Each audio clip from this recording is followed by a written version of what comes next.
Hola jóvenes en TV, bienvenidos a nuestra sección de artes, el arte en tus manos. Los saludamos Fernanda Bastida y Alfredo Gutiérrez. El día de hoy nos encontramos al exterior de la Biblioteca Central de la UNAM.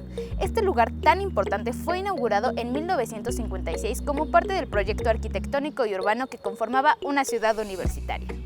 La obra estuvo a cargo por el arquitecto y artista Juan O'Gorman, quien para hacer este edificio se basó en los modelos de la arquitectura funcional que imperaban en la época. Y es que además estudió otras bibliotecas de otras universidades en distintos países. La biblioteca y los edificios que conforman el campus central de la UNAM son una de las máximas expresiones de la arquitectura moderna en América Latina.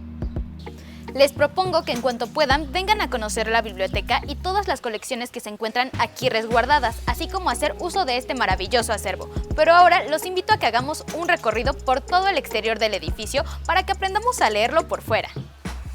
Sí, Fer, démosle una vuelta a este edificio para conocer este mural que tiene 4 caras, porque cada cara tiene una historia totalmente distinta. Esto es De los tesoros a la memoria y conoceremos la Biblioteca Central de la UNAM.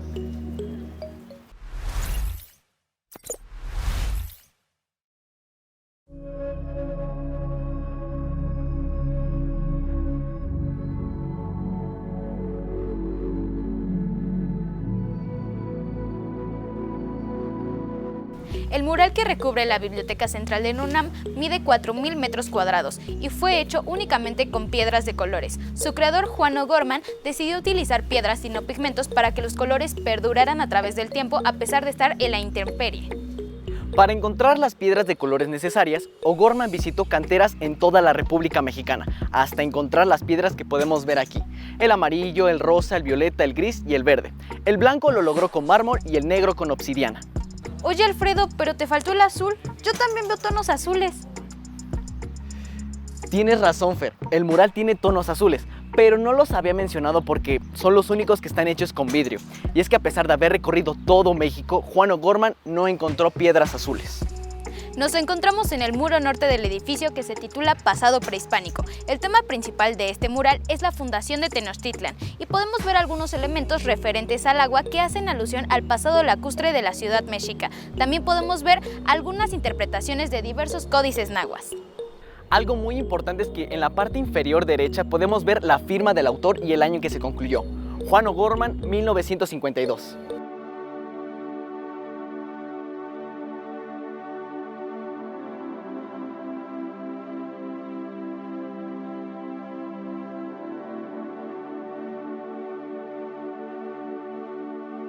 Llegamos al muro sur de este edificio que está dedicado a nuestro pasado colonial.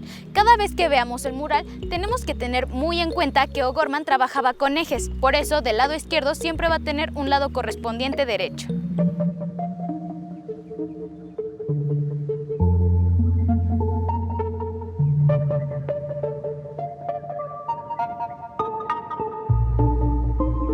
Aquí podemos ver dos esferas. En una tenemos al Sol en el centro, que hace referencia a Copérnico y su teoría heliocéntrica. Y del otro lado tenemos una esfera con la Tierra en el centro, que hace referencia a Ptolomeo con su teoría geocéntrica. Y alrededor de ellos podemos ver los signos zodiacales y las constelaciones. La conquista española está representada en sus aspectos más importantes: lo religioso y lo civil. Y fíjense cómo está repleto de pequeñas figuras que hacen alusión a la pintura popular de la que O'Gorman era fanático.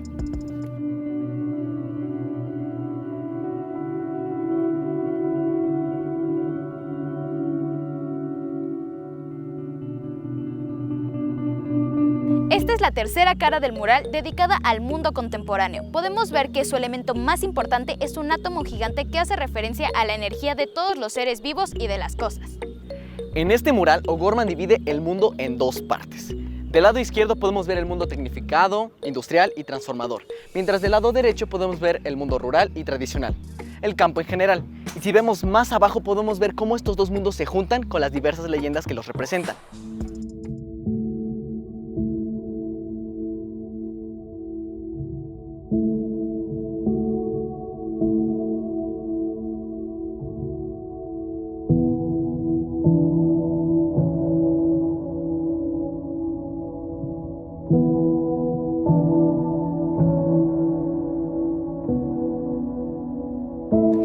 llegado al final de nuestro recorrido por el exterior de la Biblioteca Central de la UNAM. ¿Ya te cansaste, Alfredo?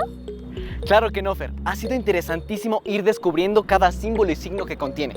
Ahora entiendo por qué dijiste que vamos a leer el edificio. Ver cada cara del edificio es como leer un capítulo distinto de un libro de historia.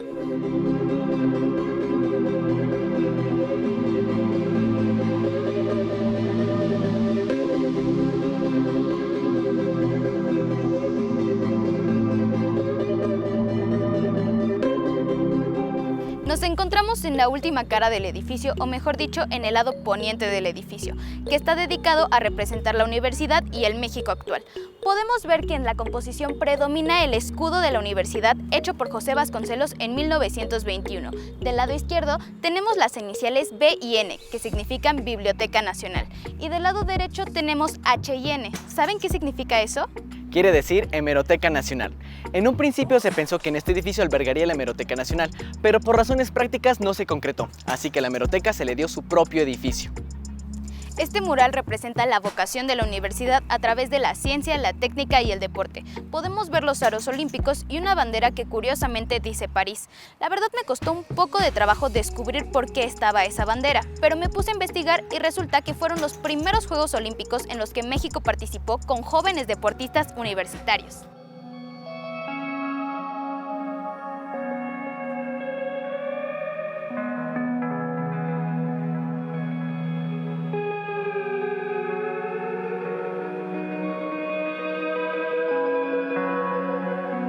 Ya que terminamos nuestro recorrido por el exterior de la Biblioteca Central de la UNAM, ¿qué les parece si nos vamos a la segunda parte de nuestro programa?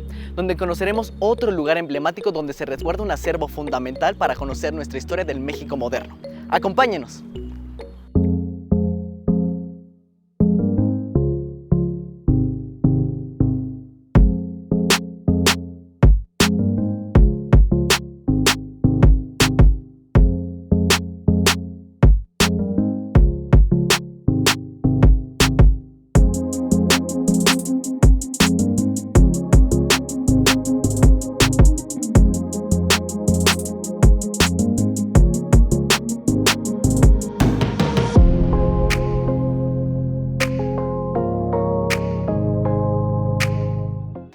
Seguimos en la Universidad Nacional Autónoma de México, pero ahora nos encontramos en el Centro Cultural Universitario, exactamente en el Museo Universitario Arte Contemporáneo, mejor conocido como MUAC.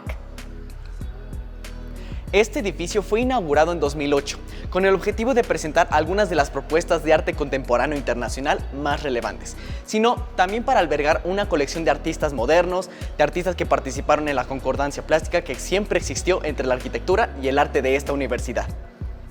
El edificio del MUAC fue concebido y realizado por el arquitecto mexicano Teodoro González de León y en su interior cuenta con 14 salas dispuestas para recibir exposiciones temporales o muestras de la colección del museo.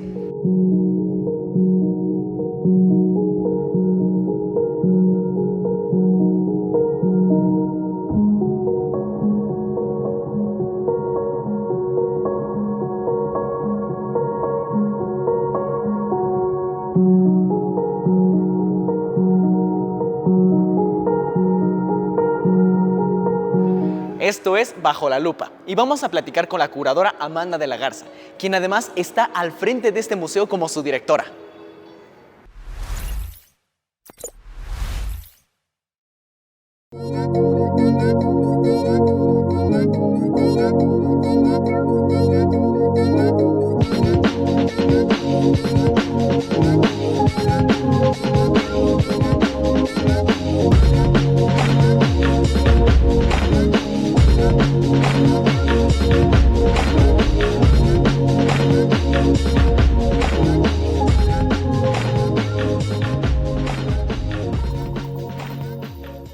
Amanda, bienvenida al programa. ¿Nos podrías decir cuál es la vocación del MUAC?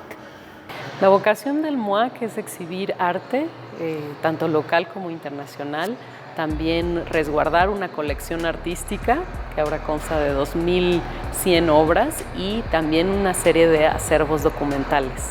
Y al mismo tiempo desarrollar un proyecto muy amplio de programación pública que busque acercar a los universitarios, pero no nada más, sino a un público muy amplio a las expresiones artísticas contemporáneas.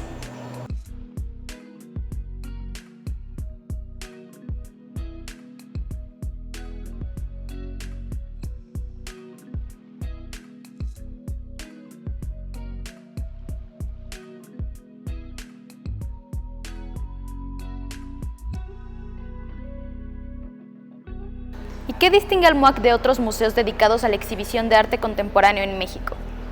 Yo creo que precisamente ser un museo universitario. ¿Qué significa ser un museo universitario? Donde hay una pluralidad y diversidad de voces, donde es posible establecer interacciones con la academia, con la ciencia, con la tecnología. Es un museo que hace investigación al mismo tiempo que exhibe obras artísticas. ¿Nos puedes hablar de la colección de este museo? ¿Cómo se comenzó a formar y cómo sigue creciendo? La colección de este museo empezó hace ya un buen tiempo, es decir, antes de inaugurado el museo se creó una colección fundacional que buscaba justamente subsanar un vacío en las colecciones públicas de arte.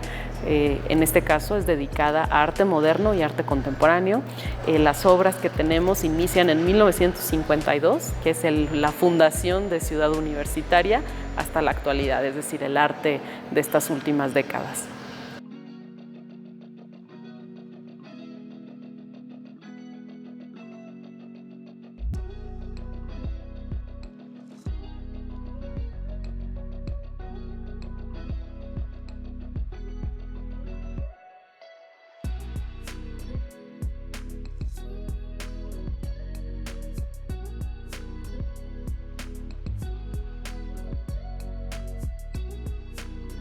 ¿Qué tanto se relaciona la programación del museo con lo que ocurre en la universidad? Pues se relaciona de diversas maneras. Por un lado, muchos artistas o artistas contemporáneos se caracterizan por llevar a cabo procesos de investigación, por ejemplo, técnica, en la medida en que el arte contemporáneo no se fundamenta en la maestría o en la destreza artística del dibujo, sino que incorpora otros procesos sociales o tecnológicos o científicos.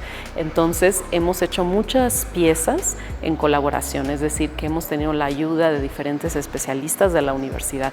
Por otro lado, también desarrollamos un conjunto muy amplio de actividades de orden académico en colaboración con diferentes institutos, escuelas, facultades y muchos proyectos también con estudiantes.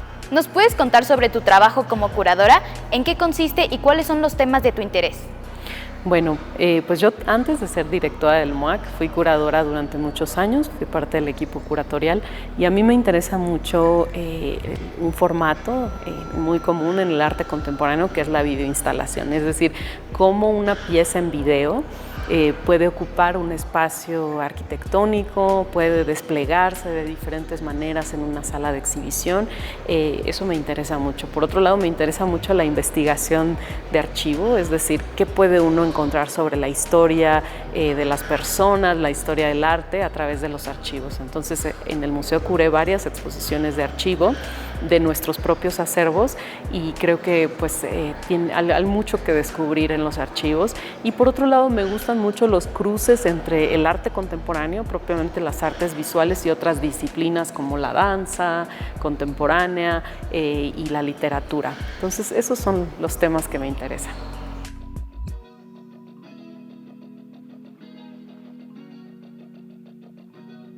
De manera general, ¿nos puedes describir el proceso de una exhibición desde su concepción hasta su inauguración? ¿Y quiénes participan en este proceso? Bueno, primero decir que es un proceso muy largo, contrario a lo que normalmente las personas creen, toma a veces años de trabajo. Pero en una exposición más o menos estándar toma alrededor de un año de preparación. Primero, bueno, hay que definir un programa curatorial en un museo. Eso antes de definir una exposición de manera aislada.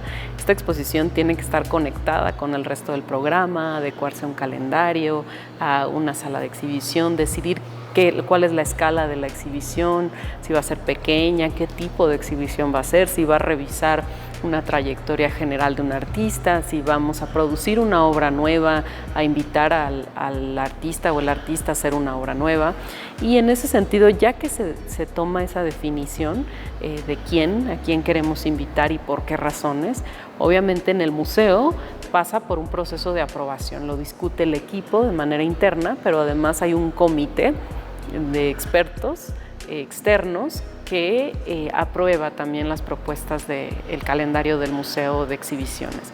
Entonces, a partir de ahí, pues obviamente hacemos contacto con el artista tiene que ver si puede en ese momento, si no se le cruza con otros compromisos.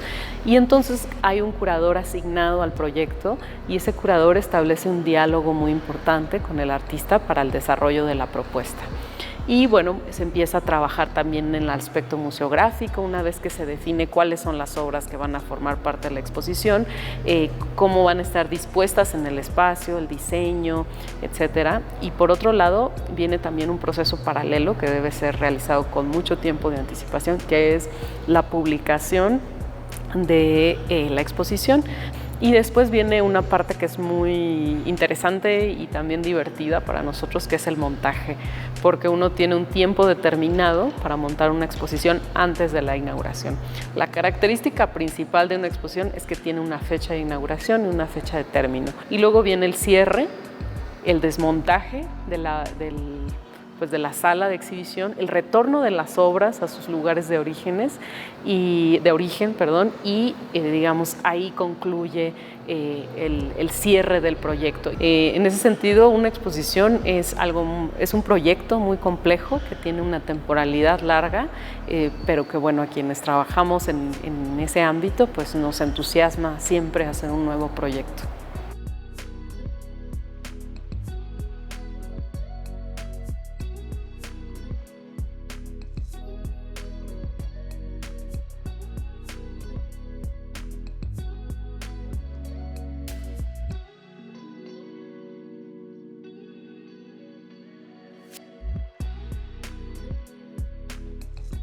¿Qué es lo que más disfrutas de trabajar con artistas y con obras de arte?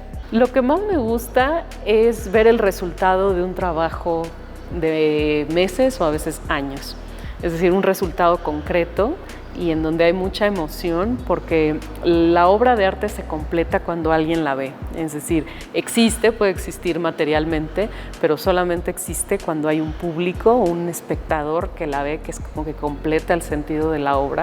Entonces, esa emoción que se siente antes de inaugurar y de ver cómo la gente reacciona, el público reacciona ante una exposición, ante la obra de un artista, pues es sumamente gratificante. Y bueno, también ser capaz de conocer a fondo el trabajo y los procesos de desarrollo artístico cuando trabajas de la mano con un artista. ¿Consideras que hacen falta más museos dedicados al arte contemporáneo en México? Bueno, la Ciudad de México tiene muchos museos de arte contemporáneo.